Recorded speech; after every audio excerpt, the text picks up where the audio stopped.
Bienvenue dans un nouvel épisode du podcast Droit de l'immigration. Je suis maître Fabio Locerbo.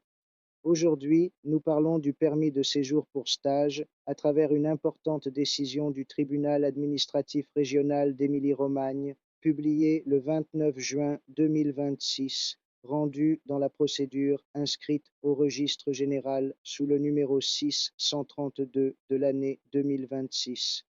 L'affaire concerne un ressortissant étranger entré régulièrement en Italie avec un visa de séjour pour études et stages.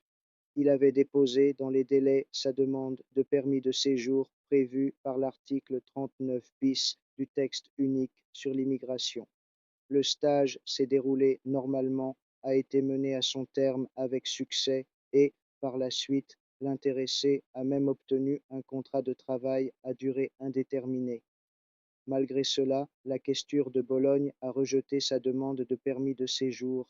La motivation du refus était pour le moins surprenante. L'administration soutenait que le projet de stage était désormais terminé et que l'intéressé n'avait jamais demandé la conversion de son permis de séjour pour stage en permis de séjour pour travail salarié. Le tribunal a accueilli le recours. Les juges ont constaté que la demande de permis de séjour avait été déposée en août 2024, mais que la questure n'avait adressé la communication préalable de refus qu'un an plus tard, alors que le stage était déjà terminé.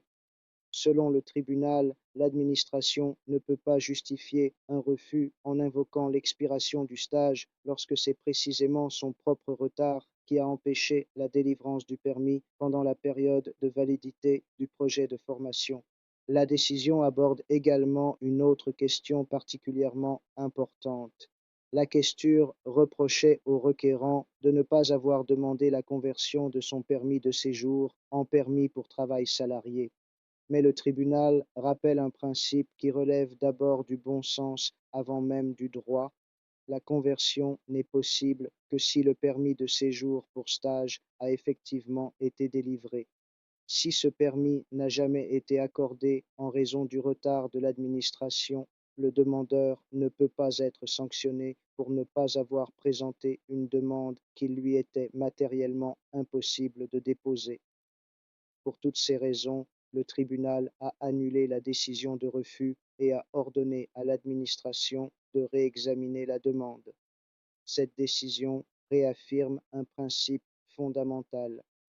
Le retard de l'administration ne peut jamais devenir un motif permettant de priver un étranger d'un droit lorsqu'il a respecté toutes les conditions prévues par la loi.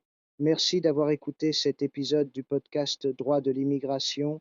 Je suis maître Fabio Locerbo et je vous donne rendez-vous dans un prochain épisode consacré aux décisions de justice, aux évolutions législatives et aux principales questions du droit italien de l'immigration.